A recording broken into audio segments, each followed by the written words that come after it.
जय हिंद दोस्तों आज का जो टॉपिक है वो है मॉडिफाइड रैंकाइन साइकिल। इससे पहले जो पिछला जो वीडियो था हम लोग उसमें इसका बेसिक रैंकाइन साइकिल को देखे थे और इस वीडियो में इसका हम लोग मॉडिफिकेशन देखेंगे कि इसमें क्या मॉडिफिकेशन किया गया, क्यों किया गया और इससे हमको क्या क्या फ़ायदा मिला। तो वीडियो बहुत ही इन्फॉर्मेटिव होने वाला है, तो वीडियो के साथ बने रहें। और यदि आप इस चैनल पर नए तो चैनल को सब्सक्राइब कर लें और बेल नोटिफिकेशन को ऑन कर लें ताकि इस टाइप का नॉलेजफुल वीडियो आपको सबसे पहले मिले। तो चलिए अब वीडियो करते हैं स्टार्ट। तो मॉडिफाइड रैंकाइन साइकिल, तो देखिए इससे पहले वाला जो वीडियो था उसमें हम लोग बेसिक जो रैंकाइन साइकिल था उसके बारे में देखे थे। तो मॉडिफिकेशन समझने से पहले आपको बेसिक के बारे में पता होना जरूरी है, तो प्लीज़ उस वीडियो को आप पहले देख लीजिएगा, तभी ये टॉपिक जो हो आपका अच्छे से क्लियर हो पाएगा। ओके, तो इसमें जो हमारा मॉडिफिकेशन किया गया तो उस मॉडिफिकेशन का मतलब क्या होता है। तो देखिए मॉडिफिकेशन का मतलब होता है किसी चीज़ में आपका नया कुछ करेक्शन करना, ठीक है, कुछ नया बदलाव करना, तो उसी चीज़ को कहा जाता है मॉडिफिकेशन। तो जब रैंकाइन साइकिल का मॉडिफिकेशन कर दिया गया तो उसी को कहा जाता है मॉडिफाइड रैंकाइन साइकिल। तो क्यों मॉडिफिकेशन किया गया इसको हम लोग समझते हैं। तो यहाँ पर देखिए जो हमारा जो बेसिक रैंकाइन साइकिल था वो आपको कुछ इस तरह का देखने को मिला होगा। तो जिसमें हमारा ये जो था वो पीवी डायग्राम था और ये जो था वो टीएच डायग्राम था। तो यहाँ पे थोड़ा सा हम लोग उसको डिस्कस कर लेते हैं कि क्या था। तो यहाँ पर देखिए ये पीवी डायग्राम में हमारा 4 प्रोसेस था और टीएच डायग्राम में भी 4 प्रोसेस था। तो पहला जो प्रोसेस था 1 से 2 नंबर, तो हमारा वाटर यहाँ पे पंप होता था जिसको हम लोग कहते थे आइसेंट्रोपिक कंप्रेशन प्रोसेस। फिर 2 से 3 नंबर में क्या था कि जब वाटर जो था वो बॉयलर में पहुँचता था तो वहाँ पे स्टीम का फॉर्मेशन होता था, तो उस प्रोसेस को कहते हैं आइसोबारिक हीट एडिशन प्रोसेस। ठीक है, मतलब यहाँ पे प्रेशर जो होता था वो कांस्टेंट होता है। ठीक है, अब 3 से 4 जो है वो आपका टरबाइन में जाता था, वहाँ पे हम स्टीम जो था वो एक्सपेंड होता था, यानी कि वर्क आउटपुट मिलता था, और वहाँ पे जो प्रोसेस होता था उसको हम लोग कहते हैं आपका आइसेंट्रोपिक एक्सपेंशन प्रोसेस। और 4 से 1 नंबर वाला जब हमारा जो स्टीम जब यूज हो जाता था टरबाइन में तो वो आपका कंडेंसर में आता था, फिर वहाँ पे कंडेंस हो जाता था यानी वाटर फॉर्मेशन हो जाता था, उसी वाटर को फिर पंप करके बॉयलर में भेजा जाता है। तो यहाँ पे जो प्रोसेस होता था उसको कहा जाता है आइसोबारिक हीट रिजेक्शन प्रोसेस। ठीक है, यानी यहाँ पे हीट रिजेक्ट होता है, बॉयलर में हीट एडिशन होता है, ऐड होता है, टरबाइन में आपका जो होता है वो एक्सपेंशन होता है और बॉयलर में कंप्रेशन होता है, यानी कि प्रेशर जो है वो बढ़ता है। ठीक उसी तरह यहाँ पे टीएच डायग्राम में भी था कि 1 से 2 नंबर हो गया आपका पंप, 2 से जो 3 हो गया वो आपका बॉयलर हो गया, 3 से 4 जो हो गया वो आपका टरबाइन हो गया और 4 से 1 जो हो गया वो आपका कंडेंसर हो गया।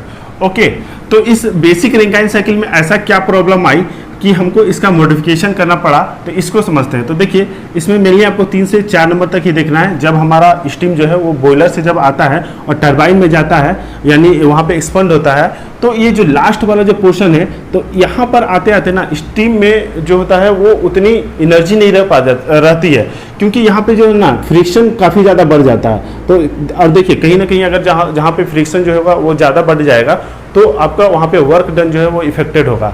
तो यहाँ पे फ्रिक्शन इतना ज़्यादा बढ़ जाता था कि वर्क आउटपुट जो था ना वो घट जाता था, यानी फ्रिक्शन जो है वो ज़्यादा हो जाता था और वर्क जो था वो आपको कम मिलता था। तो कहीं ना कहीं आपका वो लॉसेस है। देखिए जैसे इसको हम लोग टरबाइन में समझते हैं, तो टरबाइन ये हो गया। ओके, अब जब हमारा स्टीम यहाँ से आया और ये लास्ट स्टेज में जब पहुँचता है ना तो इसमें वो एनर्जी नहीं रह जाती है, साथ में ये कंडेंस होने लगता है। ठीक है, वाटर का फॉर्मेशन यहाँ पे होने लगता है। तो कहीं ना कहीं ये हमारा एक तरह से यहाँ पे फ्रिक्शन भी करता है, आपका ब्लेड को भी इफेक्ट करेगा, वहाँ पे क्रोजन करेगा। तो कहीं ना कहीं वहाँ पे जो है ना वो हमको वर्क आउटपुट जो है वो उतना अच्छा से नहीं मिल पाएगा जितना मिलना चाहिए, इसको हम लोग रेसिप्रोकेटिंग स्टीम इंजन से और बेहतर से समझते हैं। देखिए ये अपना रेसिप्रोकेटिंग स्टीम इंजन हो गया जहाँ पे सिलिंड्रिकल और पिस्टन है। तो जब यहाँ पे एक्सपेंशन प्रोसेस होगा तो यहाँ पे क्या होगा कि जब ये आपका स्ट्रोक जो है, ये जो पिस्टन जो है वो यहाँ पे पहुँचेगा तो यहाँ पर क्या होगा कि फ्रिक्शन इतना ज़्यादा होगा कि अब वो वर्क करने के लायक नहीं होगा कि हमको उतना वर्क निकाल के दे पाए ताकि हमारा फ्रिक्शन जो लॉसेस हो रहा उसको हम लोग नेग्लेक्ट कर पाए। मतलब कि वो आपका फ्रिक्शन वहाँ पे ज़्यादा हो जाता है और वर्क जो है वो आपका कम हो जाता था। इसको हम लोग एक नेचुरल एग्जाम्पल से समझते हैं कि मान लीजिए आप एक पहाड़ी एरिया में गए, ठीक है, और यहाँ पर कोई एक आदमी हो गया, तो इसको हमने बोला कि जा भाई यहाँ पे पहाड़ में चढ़ जा। ठीक है, तो ये क्या करेगा, एकदम जोश के साथ जाएगा, यहाँ पे एकदम तेज़ी के साथ जाएगा और यहाँ पे जाते जाते यहाँ पे पूरा स्लो हो जाएगा। ओके, अब पहाड़ में जब जाएगा तो पूरा थक जाएगा और फिर हम लोग उसको अगर कुछ बोलेंगे काम करने के लिए तो क्या वो उतना अच्छा से वर्क दे पाएगा हमें? तो वो नहीं दे पाएगा, जाहिर सी बात है, वो पूरा थका हुआ रहेगा। तो ठीक यहाँ पर भी वही चीज़ होता है कि लास्ट स्टेज में जो आपका स्टीम जो है वो पहुँचते उसमें एनर्जी पूरा लॉस हो जाता है और साथ में फ्रिक्शन आता है। तो कहीं ना कहीं हमारा फ्रिक्शन जो है वो वर्क को इफेक्टेड करता है, और हमारा फ्रिक्शन जो है वो इतना ज़्यादा हो जाता था कि हमारा वर्क जो है वो नेग्लिजिबल हो जाता है, यानी कोई काम का नहीं रह पाता। जैसे एक एग्जांपल से और समझते हैं कि आपके पास एक शॉप है, आप डेली जो है वो 100 रुपया उसके पीछे खर्चा कर रहे हैं, और आपको आउटपुट जो मिल रहा है वो आपका 80 रुपया मिल रहा है, तो 20 रुपये का आपका नुकसान हो रहा है। तो 20 रुपये जो आपका जो नुकसान हो रहा है वो कहीं ना कहीं आपके लिए तो नुकसानदायक है, आपके बिजनेस के लिए, आपके लिए। तो इसके लिए आप क्या करेंगे? दुकान को तो बंद नहीं ना कर सकते हैं, क्योंकि रोजी रोटी भी चलाना है। तो उसके लिए आप जो लॉसेस ये हो रहा है ना, कि आप फाइंड आउट करेंगे कि लॉसेस कहाँ हो रहा है, कहाँ पे बेकार की खर्चे हो रही, कहाँ हम कुछ नया कर सकते हैं। तो ये जो चीज़ें फाइंड आउट करके आप क्या करेंगे, उसको हटाएंगे। तो ठीक यहाँ पर भी देखा गया कि यहाँ पे जो लास्ट स्टेज में, ये यहाँ पर जब आ रहा था, ये लास्ट स्टेज में जो ये टो टाइप का जो एरिया मिल रहा है, तो यहाँ पे आपका फ्रिक्शन लॉस ज़्यादा हो रहा था। तो क्यों ना इसी को हटा दिया जाए। तो यहाँ पर इसको क्या किया गया, मॉडिफिकेशन में ये इस पोर्शन को हटा दिया गया। तो अब क्या किया गया कि इस स्टीम को जब यहाँ पर जब स्टीम पहुँच जाता है हमारा टरबाइन में या स्टीम इंजन में, तो अब इसको बोला गया कि जा भाई अब तू कंडेंसर में चला जा, अब तेरा कोई काम नहीं है, क्योंकि अब तू काम करने लायक है नहीं। ठीक है, तो इसको यहीं से भेज दिया जाता था एट कांस्टेंट वॉल्यूम पे। ठीक है, और यहाँ पर जो प्रेशर होता है उसको हम लोग कहते हैं बैक प्रेशर, या कहीं कहीं आपको रिलीज प्रेशर मिलेगा या एग्जॉस्ट प्रेशर भी मिलेगा। तो ये तीनों एक ही चीज़ है। ठीक उसी तरह यहाँ पे टीएच डायग्राम में आएंगे तो ये 3 से 4 जो है हमारा जो टरबाइन में एक्सपेंशन हो रहा है, तो इस वाले प्रोसेस को, लास्ट वाले स्टेज को यहाँ पे इसको हटा देंगे। ठीक है, डिलीट कर देंगे, इसको हटा के मॉडिफाइड करा देंगे। तो आपको कुछ इस टाइप का डायग्राम मिलेगा मॉडिफिकेशन करते हुए। इसको हम लोग एक फ्रेश डायग्राम बनाते हैं और तब समझते हैं कि हमारा क्या इससे फ़ायदा हुआ। ओके, तो ये देखिए, जब रैंकाइन साइकिल जब मॉडिफाइड हो गया तो आपको कुछ ये इसका पीवी डायग्राम आपको इस तरह का मिलेगा, और टीएच डायग्राम जो है वो इस तरह का मिलेगा। तो ये वाला जो हमारा पहले जो वर्क इतना मिल रहा था, अब हमको सिर्फ इतना ही मिलेगा। ठीक है, और ये यहाँ पे टीएच डायग्राम में आप देखेंगे तो यहाँ पे जो वर्क मिलेगा वो इतना ही पोर्शन मिलेगा, यानी ये वाला जो पोर्शन है वो डिलीट हो जाता, इसको हटा के मॉडिफाइड करा दिया गया। अब अगर आप देखेंगे तो पहले हमको 4 प्रोसेस मिलता था, लेकिन यहाँ पर आपको 5 प्रोसेस मिलेगा, 1 से 2, 2 से 3, 3 से 4 और 4 से 5 जो अपना नया वाला आया था, यानी कांस्टेंट वॉल्यूम वाला।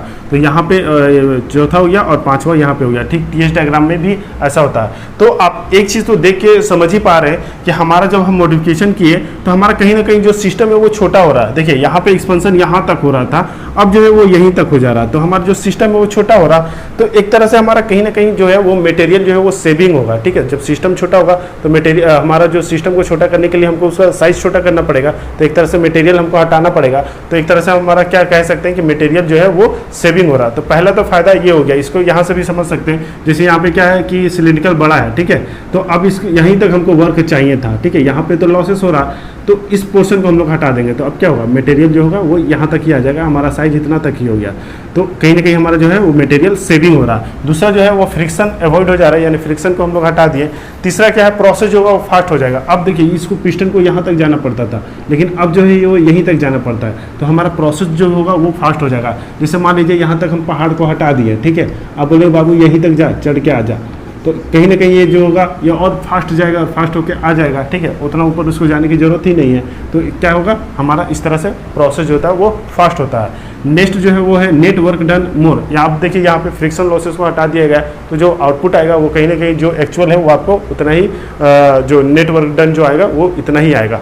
तो ये हो गया इसका एडवांटेज। तो आई होप कि रैंकाइन साइकिल का मॉडिफिकेशन क्यों किया गया और इससे क्या फ़ायदा मिला ये आपका अच्छे से क्लियर हो गया होगा। और ये वीडियो आपको कैसा लगा आप कमेंट बॉक्स में बताइएगा, और वीडियो अच्छा लगा तो प्लीज़ वीडियो को लाइक करिएगा, इसको ज़्यादा से ज़्यादा शेयर करिएगा। अब हम लोग मिलेंगे नेक्स्ट वीडियो में, तब तक के लिए जय हिंद।